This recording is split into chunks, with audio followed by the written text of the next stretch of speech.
So, I have a beautiful new book to share with you today, Cosmos Obscura, with a fabulous list of authors, which I'm super, super proud to be included with. It's been put out by Graveside Press, and it is a cosmic horror anthology. I'm going to read to you my short story that's in here. It's called Darla's Monster. Make me a monster, Mama, Abby whispered as Darla tucked her in. Darla's heart seized up. She knew what Abby meant. Darla was Quartz Creek's resident monster maker. A tiny town tucked up in the ancient slump-shouldered Washita Mountains. Quartz Creek was little more than a speed bump on the rutted highway that a few brazen tourists took to get to the hot springs. Its survival hinged on its residents' ability to convince travelers to stop. There was a moonshine diner, the requisite rock shop, an outfitter's cabin for the more adventurous, and Darla's own toy store. Not the sort of toy store that sold dolls and trucks and train sets. Darla made monsters. Knitted from only the finest, silkiest, most brilliantly dyed yarns and luxuriantly stuffed. Darla's monsters were a necessity for anyone daring to travel farther into the forested mountains.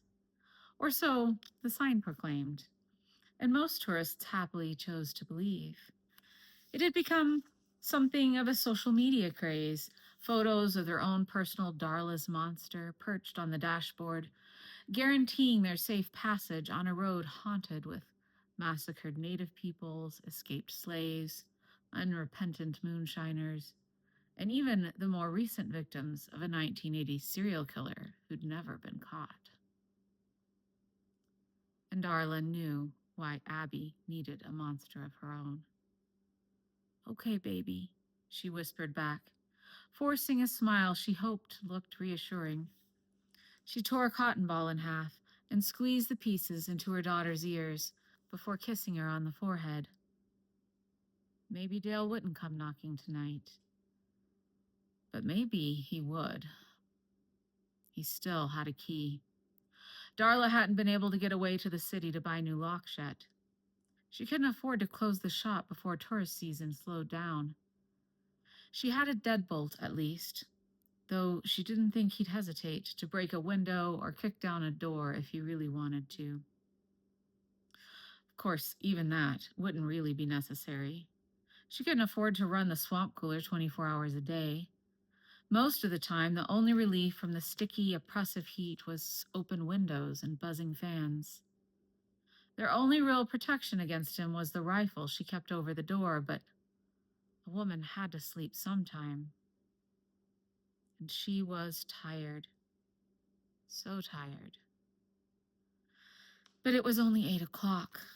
Luckily, 4-year-olds tuckered out early, which gave Darla time to work on building up her shop inventory. Folks rarely saw her without her knitting needles anyway.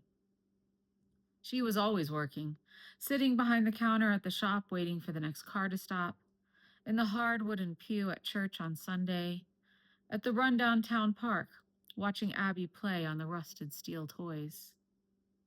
Tonight, though, her only task would be Abby's monster. She turned on the television. She kept the volume down low, partly so it wouldn't disturb Abby, and partly so she could keep one ear peeled for anybody creeping around the house outside. The first couple of nights after she kicked Dale out had been awful. He'd prowled around the house like a polecat, screaming, banging on the door, throwing bottles, looking in the windows. Darla had been putting cotton in Abby's ears at bedtime since she was tiny, because that was invariably when Dale got wound up and went off. Even that couldn't help with him circling and banging on Abby's walls. The little girl had been terrified, though, like any child who grew up in a house of violence, she hadn't permitted herself the luxury of hysteria. Darla had found her on the floor under her bed, soaked in silent tears. It had almost been enough for Darla to relent, to tell Dale he could come back. After all, the bad nights weren't every night, And on good nights, Dale was as charming and funny and downright hypnotic as a snake oil salesman.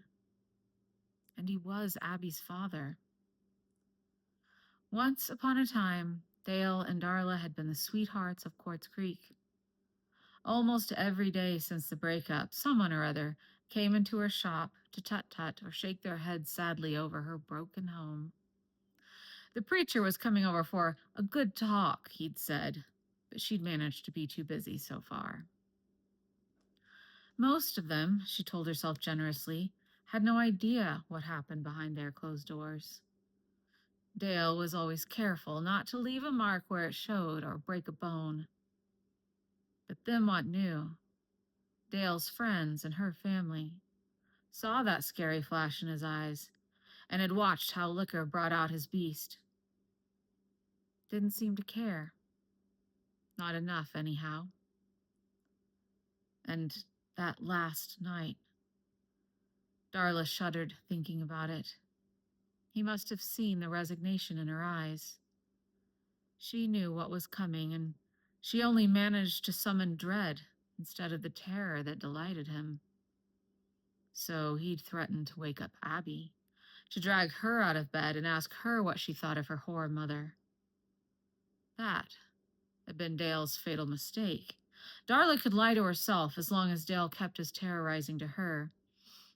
He'd always doted on Abby up until then. Darla had snatched down her daddy's rifle and ordered Dale out of the house. At first, he'd laughed at her. The thing wasn't even loaded. But when she screamed at him in a voice he didn't recognize that she was going to bash his head in with it, he'd retreated.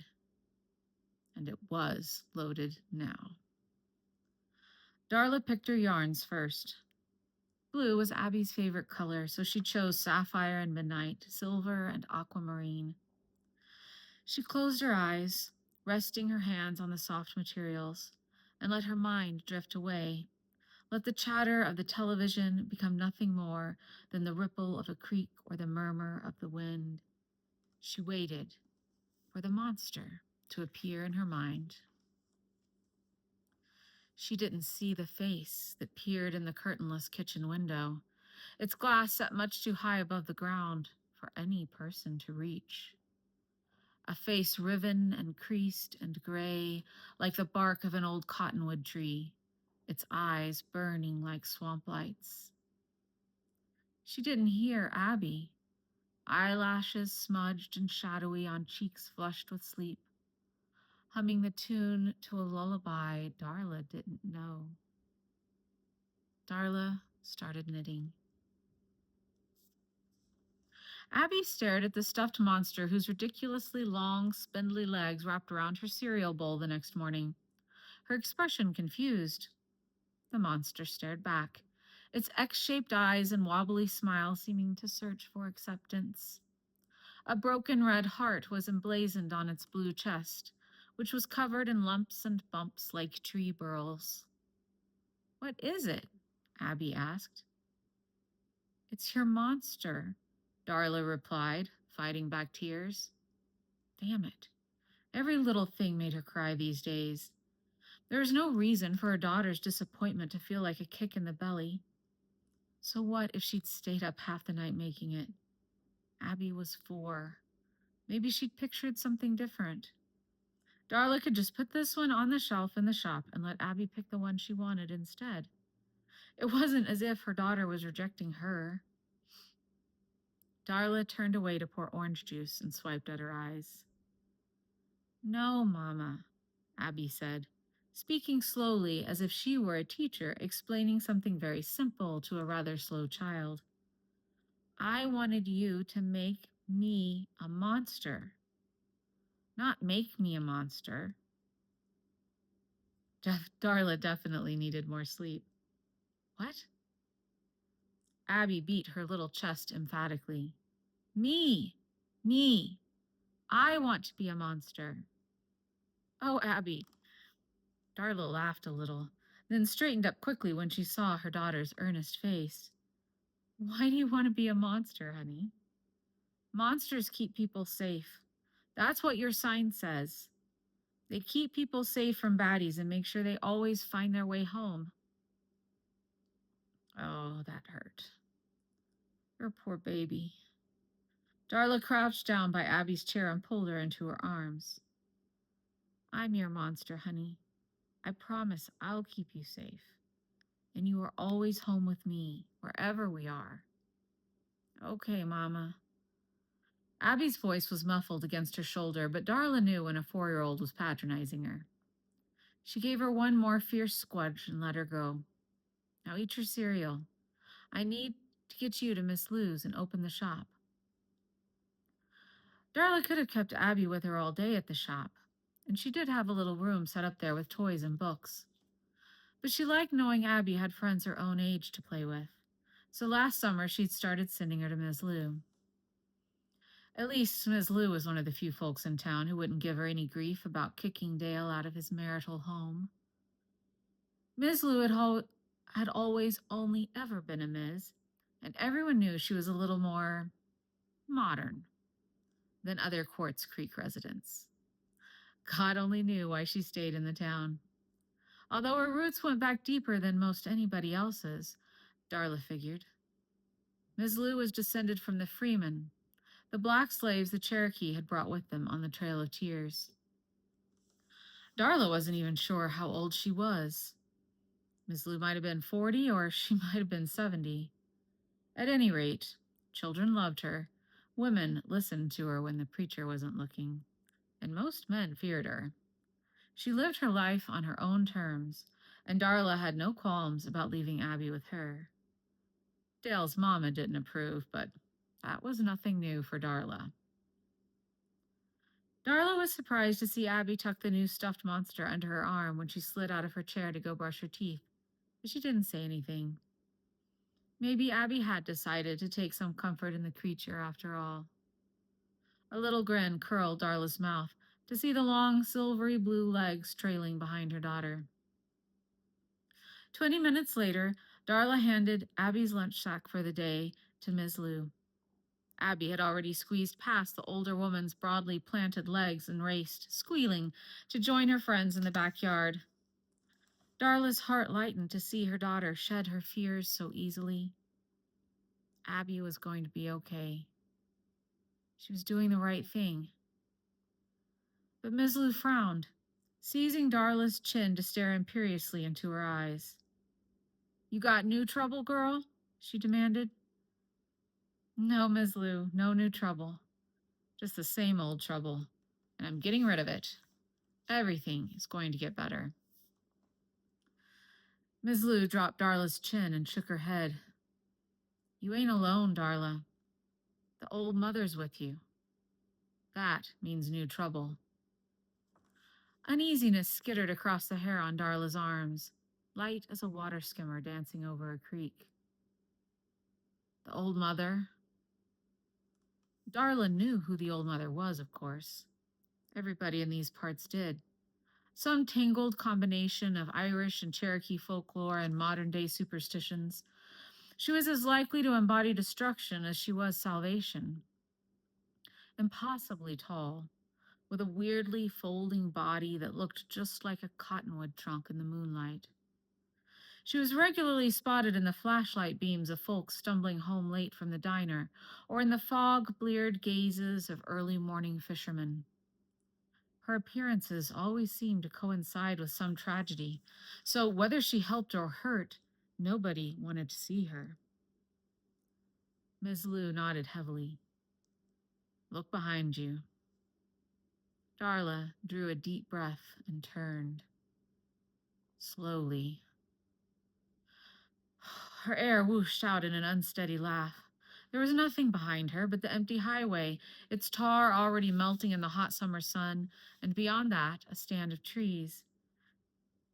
Miss Lou, you scared the bejesus out of me. Don't do that to me. But Miss Lou didn't smile back. Trouble, girl, I'm telling you. Watch your back. Darla was still chuckling at her own gullibility as she opened the shop.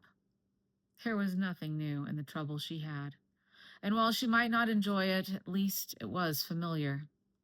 She could handle Dale. Even he had his limits. He was still the man she married, the boy with whom she'd grown up.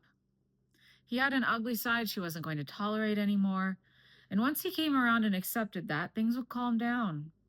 Dale loved his little girl, and in his own toxic, unhealthy way, he still loved Darla, too. Love just wasn't enough anymore. She'd had years to think about ending their relationship.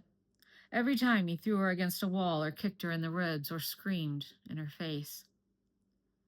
She was sure Dale had never considered leaving, so he'd need some time to make his peace with it. She would wait out his bad side and appeal to his good side, and eventually they'd all get through this. She drunk 2 cups of tea and sold 3 monsters and about convinced herself of her own happy ending story when the phone rang. Darla, I'm sorry. I'm so sorry. The fear in Miss Lou's voice galvanized Darla more than her words. Darla didn't know Miss Lou was capable of fear. Before the woman managed her next words, Darla was already locking the shop door behind her and running the few yards down the street to Miss Lou's clapboard house, her phone pressed to her ear. What happened? He got her. Oh, Lord, he got her. Took her right out of the yard. Miss Lou's words were hardly comprehensible through her moaning. Darla didn't bother with a goodbye as she shoved the phone in her pocket and sprinted the last few feet. She banged through the open front door without stopping to knock. Miss Lou was pacing the living room floor. The other 3 children she watched huddled close with wide eyes and tear-stained faces. Miss Lou rushed to her, wrapping her in her soft arms and squeezing her tightly to her ample breast. But Darla didn't want comfort. She wanted Abby. She pulled back and put her hands firmly on the other woman's shoulders. Tell me exactly what happened. Miss Lou gulped and nodded. The kids were playing in the backyard. I came in just to get some juice boxes, and by the time I got back out there, Abby was gone. The other kids said her daddy took her. He should have been at work, Darla argued futilely. Dale drove trucks for an outfit in the city, 30 miles away. I know, honey. I'm so sorry. Please forgive me. Darla just shook her head, unwilling to countenance the idea that anything was happening that would need forgiveness. I'm going home. I bet he took her home. Miss Lou clung to her arm. Maybe you should wait. I called the sheriff. Darla snorted dryly. The sheriff? And what are they going to do when a daddy wants to spend time with his own little girl? It's not like I have a protective order. We're not even divorced. He has every right to pick up his own child from daycare. They're not going to do anything. I'll be surprised if they even show up. Dale is dangerous. Take somebody with you at least. It should have been affirming to hear someone else acknowledge the reality she'd lived the last 5 years. But contrarily, Darla rebelled at Miss Lou's assertion. How did she know that anyway? Gossip and rumors were all. Darla had never breathed a word of Dale's temper to anyone outside her own 4 walls. He's Abby's daddy, she snapped. He won't do anything to hurt her. He's just proving a point to me. Don't worry. I can handle this. She didn't wait for more protests from Miss Lou. She walked the half-mile back to her house with long strides that ate up the crumbling sidewalk. No need to run, she told herself. She'd gotten carried away by Miss Lou's melodrama. This was no big deal. Dale was making a point, that was all. Abby was probably having the time of her life on an unexpected adventure with her daddy, playing hooky. Maybe Dale was working on one of his makeup schemes. He could go overboard when he was in the mood to apologize. Maybe she'd get to the house and find him and Abby cooking up some fancy dinner with flowers in the living room and a bottle of wine in the fridge. Her heart rate was almost back to normal when she tugged on her own front doorknob. Locked. Her heart rate kicked back up. Okay. She needed to handle this right. Needed to stay calm. Figure out what Dale was thinking and work on him until she had Abby safe in her arms, whatever that took. She knocked lightly, clenching her fingers to keep them from shaking. Dale? It's Darla. Can I come in? Mama! Abby's scream was choked off as suddenly as it began. Calm fled. Darla pounded on the door until it shook. Dale! Dale, let me in! The curtain in the window beside the door shifted. Darla squinted against the sunlight glare on the glass.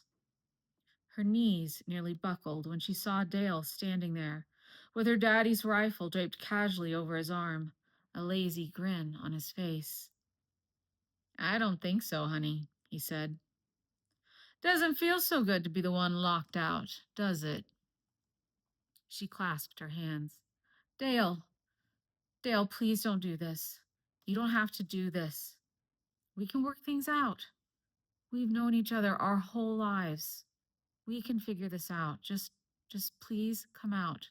Or let Abby come out. I know she's scared in there. The grin vanished from Dale's face as if it had never been there, and in its place, she saw something cold and hard and altogether unfamiliar. I don't think so, Darla.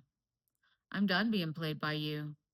All these years, you made me feel like the bad guy, like there was something wrong with me. And now you've convinced our daughter of the same thing. Do you know she acted scared of me when I picked her up this morning? Darla's phone was buzzing in her pocket. Probably Ms. Lou. More than anything, she wanted to pull it out, call 911, tell him she'd been terribly wrong. She needed help desperately. Her baby was locked in the house with an armed madman, but she stood paralyzed at the thought of enraging him further. He was still talking. I can't have that. You know I can't have that. She's my little girl. I've never even spanked her. And now she thinks I'm what's wrong with this family. Let me see her, Dale. The words poured out of her mouth, unplanned.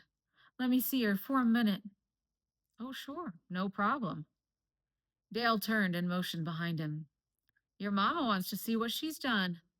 Come to the window, Abby. Abby appeared at the window, a silver strip of duct tape over her mouth. In her arms, she still clutched the monster Darla had made her last night. Her eyes, wide and swimming, were the stuff of nightmares, terrified and begging, and still somehow hollow with the knowledge no child should have.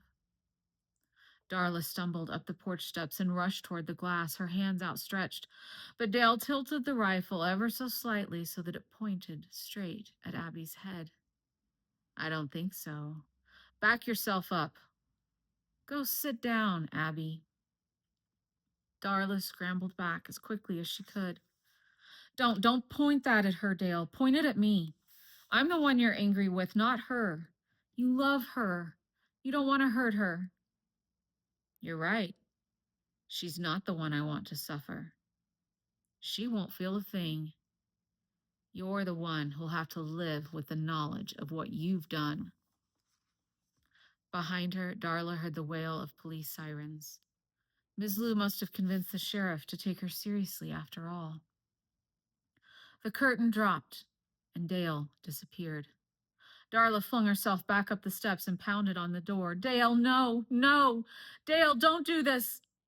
She spun around, searching the yard. Her eyes lit on the border stones she'd piled along the edge of her choked-out flower garden. As she hurled it through the window, she heard the crack of a rifle over the shattering of the glass. She howled, an inhuman sound, vaulting herself over the jagged pieces of glass to land in what had once been her living room. Had been, because there was nothing of a home about it now. Blood and broken furniture drew the eye in a dizzying chaos that made it nearly impossible for the brain to sort the images it was seeing into anything like a cohesive whole. The remnants of her husband lay strewn from one end of the room to the other, hardly recognizable as human body parts. The rifle lay on the floor, a hole in the drywall testament to its futility. Abby was nowhere to be seen. Panting heavily from a crooked mouth and hunched awkwardly over long, spindly legs, a broken-hearted creature the color of oceans and skies with knobby, burled skin watched Darla as she struggled to understand what had happened. Darla might have been afraid had she not looked into the monster's eyes and known in a breath whose soul burned inside. Abby, she whispered, reaching out a shaking hand. Two sparkling tears welled up and poured over the monster's blue cheeks. Darla didn't hesitate. She raced across the room, over the debris, and wrapped herself as tightly as she could around the fat belly, the spidery legs, the bony knees. I love you so much, baby, more than I can ever tell you. The sirens were very close now. Darla nearly jumped out of her skin when a knock sounded at the back door. Had Miss Lou found someone to watch the children and hurried over herself? Darla unfolded herself gently from her daughter's strangely large embrace and unlocked the back door, opening it tentatively. A creature Darla knew in an instant, though she'd never before seen, towered there. The old mother bowed down so that her head could stretch inside the house like the reaching limb of a willow tree. It's time to go, daughter, she rumbled, her voice at once birdsong and thunder. To Darla's horror, Abby crawled toward the door, tucking her head so as not to bang it on the ceiling fan. No, no, she can't go, she protested. She's my baby, my girl. Please don't take her. The old mother's cottonwood bark face moved in something that looked like grief. You know, monsters aren't safe in your world. She'll be safe with me. Car doors slammed outside. Heavy boots pounded the dry brown grass around the house. Someone on a megaphone was shouting something that didn't matter anymore. Time's up, said the old mother, taking Abby's long-fingered blue hand in hers. Such a tragedy, folks said, though no one was sure what the tragedy was exactly. A gravestone in the Quartz Creek Cemetery read Dale Evans, beloved son, 1998 to 2023. Ms. Lou hung a flowered cross-stitch in her kitchen, whose trailing stems spelled the name Abby. Darla Evans still kept her shop open for the tourists, though every monster she knitted now came in shades of cornflower and azure and lapis lazuli. Cops in their cups told stories of a giant tree with a woman's face who walked away into the mountains holding the hand of a naughty blue monster with long spider legs. And on moonless nights, a little indigo girl curls up outside her mother's bedroom wall and listens to her tell stories of happy families and forever love and other fairy tales.